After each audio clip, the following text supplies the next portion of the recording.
Which inner Nick Diaz is showing up today? That fight yesterday was wildin' and wild for all the reasons that we expect from a Nick Diaz fight. But calling back to my thoughts yesterday, I'm all over the place. I'm up and down. I'm side to side.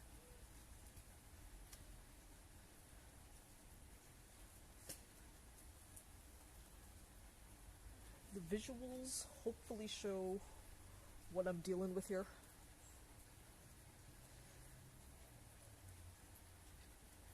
The audio will amplify that today is indeed raining and maybe even bordering on a storm.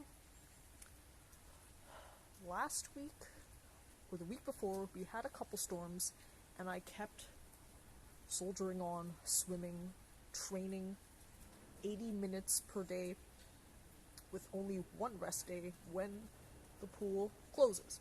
80 minutes. That's why I'm trying to talk myself into something, a mood. Do I feel like vlogging this entire training session? 80 minutes is a long fucking time, but I also want to show my progress in tougher conditions like this condition right now.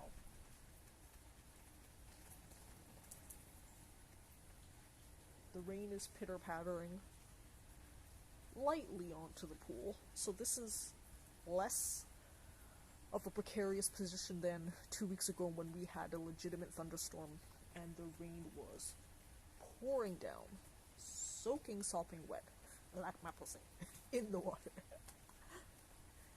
And the thing though is that I actually like these circumstances, because first, the air is actually, in my opinion, clearer and easier to breathe, at least when I'm here talking. But in the water, it's very little difference. And more importantly, I need to condition myself to worse circumstances than a heated outdoor pool. Many people think that already being an outdoor pool eliminates it from training status because they think it's cold. Sometimes it's colder, but I'd still argue that regardless of the circumstances, having training is better than no training. I've mentioned before that here we have some free mental health services with regards to the pandemic, and I've spoken at length with therapists, different ones, to seek advice on how to increase my performance. The first problem I was facing was one of motivation that I honestly shared with Rich Roll, the ultramarathoner turned podcaster. Rich Roll attended Stanford University on a swimming scholarship. Swimming has been in his life. Being active has been in his life ever since he recovered from being an addict. Alcohol, I believe.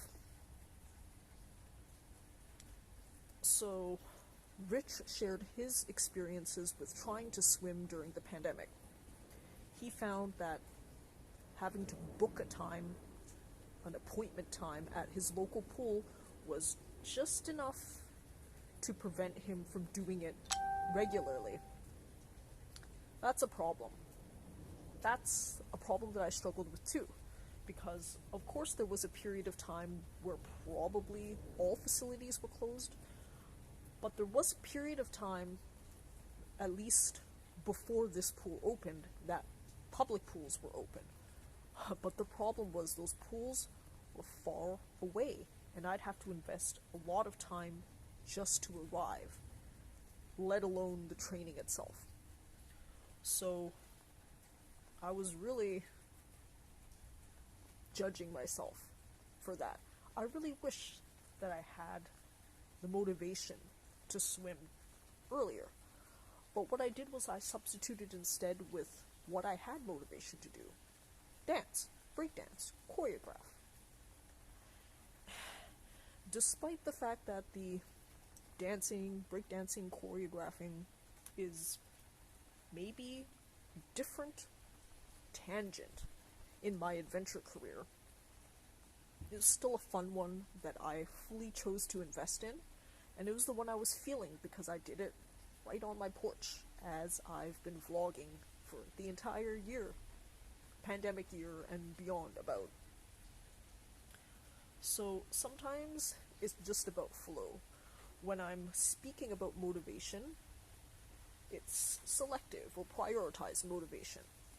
If I know that traveling to a local swimming pool would double the time in transport rather than active output, I'd rather invest that time where I can have every minute being useful. That's just the decision I made, and that's just how I felt at the time. Now I'm trying to make use of this pool as much as I can while it's still open. In some ways, as I fucked the pandemic last time in my vlogs, I've had to make up for lost time. So I've done more than I ever would, but that's also good too, because I've built up my tolerances again, and even though I have this fucking love-hate relationship like Nick Diaz has to fighting, I'm overall happy with what I've achieved. I maybe would have wished it would have gone differently, but again, this pandemic has thrown us off in ways that we all have to admit to ourselves. So circling back to Nick's fight, Nick Diaz. But where was the Stockton slap yesterday? He might have done it. I only listen to live audio, as I've been doing for most of the live fights, because then I can just watch fights later. The UFC has many free fights that they post, and I just post whatever's available. Before, when casinos were open, they used to show fights for free. Since I had good self-control, what I'd do is I would just watch the fights and very rarely gamble, if at all. Of course, those are ploys to encourage people to come, because they're thinking people with weak will, or people who just want to, will be more encouraged to gamble if they offer other freebies for you to come out. That's always been the case. I mean, they've even gotten me, the Iron Lady, a couple of times, but I'm smart enough to quit while I'm ahead. I set a small budget, which is pocket change, literally usually $5 or under, and then I stick with it. So I guess in some ways what's been interesting is that some people during the pandemic have reached out to me in my older life, people who knew me, say, in high school. Something that I find interesting is that they commented on the fact that they're surprised that I've made such changes in my life, being an adventure traveler, completely foregoing all of the usual achievements to define my own value system, because I was very disciplined in high school, apparently. I mean, I always knew this, but it's interesting to know yourself through other people's filters, through what other people perceive you to be. Another interesting fact is that every single person that I've talked to in my past will ask me, hey, how's your favorite band Alice in Chains doing? Hey, how's your favorite band the Foo Fighters doing? Hey, how's your favorite band Nirvana doing? It's funny that every single person that I know thinks that I have a different favorite band, but they all get it in the right genre. It's all rockin' your fucking socks off. Rock. Anything with a guitar, really. Except country. Even country, though, sometimes I'm okay with. In any case, I'm talking a lot. I really should train. Maybe I'll jump into the pool, do a little bit. I'll record some of my progress since I've last recorded, because now I'm back to the 30-second CISA swimming. If you run out of air in a scuba diving situation at about 30 feet, 9 meters, which is half of what you're licensed to do at open water scuba diving PADI. Then you do what's called a controlled emergency ascent. You ascend from that 9 meter, 30 feet mark at exactly 30 feet per 30 seconds. So 1 foot per second. That's a safe ascent rate. That means you actually have to hold your breath and swim for 30 seconds. Anybody who's held a breath before or done any breath training knows that breath training really depends on the circumstances of how you're breath holding. So on dry land, I can often just statically hold my breath for a comfortable minute or so, sometimes a little more, sometimes a little less. But when you are in a panicked situation, where you actually have to move about, or maybe even coordinate movements towards the surface, it's a completely different situation. So I think what I was trying to do earlier in my training practice was greatly exceed the PADI standard of 30 seconds while doing some sort of swimming exercise. But now I've come to the conclusion that I'm going to have to probably stick to the 30 seconds that they recommend. I'll try increasing my limit as I'm pool training, but I think part of it is just I have to be gentle with myself. I'm at the limit that I'm at right now. In watching some expert freedivers on YouTube, like Adam Freediver, he's reminded me that to increase your capacity to breath hold is something that takes days, months, years. What I really should have been doing is dry land training in between. That's something I could have been doing, and in some ways that's something I'm going to add to my mental Rolodex now as I move forward. Part of training overall is knowing what you need to add to your repertoire, and for me it's just been this continual updating process. For example, when I was on that oft-mentioned bush camping through Africa safari, I had to think about how to practice guitar. I was in the bush for 4 months, 13 countries, and I had no room to pack an instrument because I traveled with carry-on only. Every single piece of thing in my luggage has to be important, measured, and thought through.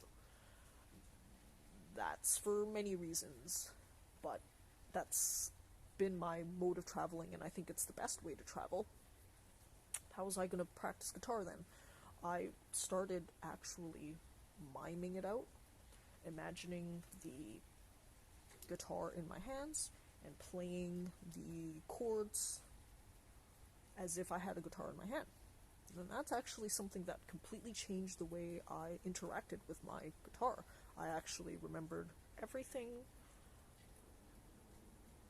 in almost a muscle memory, but even deeper than that.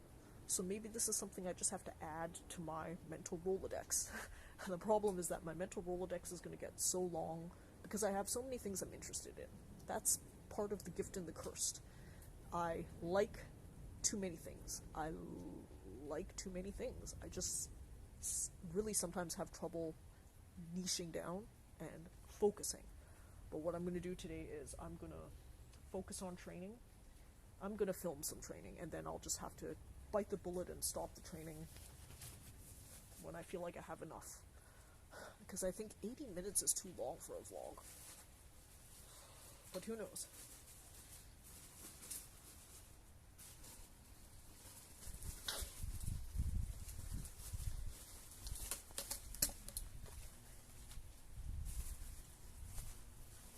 Just for note's sake, the pool is heated to 30 degrees Celsius, and I can attest to that it's heated for sure. Okay, time to get my act together. Oh shit, I'm a little bit behind.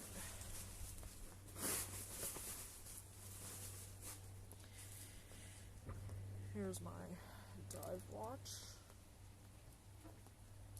The baby G. Here's my snorkel set that happens to coordinate in colors by accident. Something funny is that for some reason, dive shops actually consider color coordination as a factor that you might want to think about when you purchase equipment. I know they're just doing that for sake of completion, but yes, the manual actually mentions color coordination as something you might want to consider when you're buying equipment.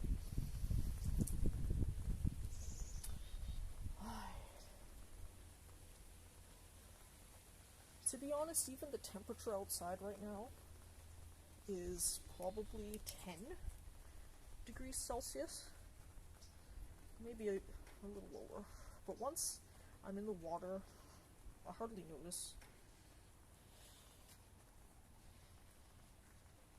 Really, like I mentioned already, I actually do like these circumstances because they better mimic what shit's like in the open ocean. The ocean is, whoa, much colder. I mean, much rougher. Yes, I mean, colder, yes, but that's hardly something that I can simulate here. Rougher is a more important thing.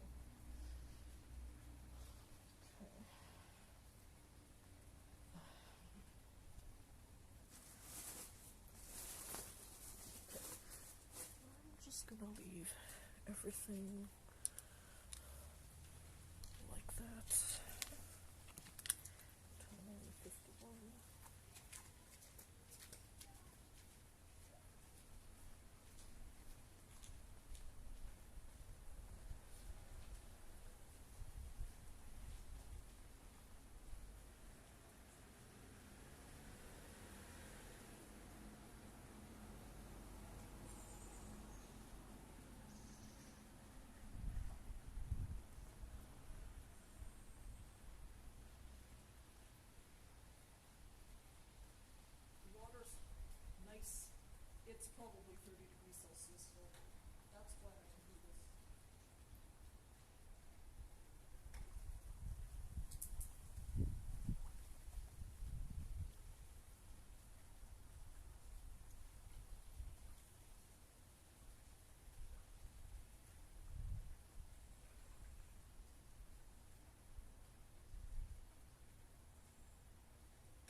gonna keep training, but now is probably the worst time to be filming a full one, so I'm done for now.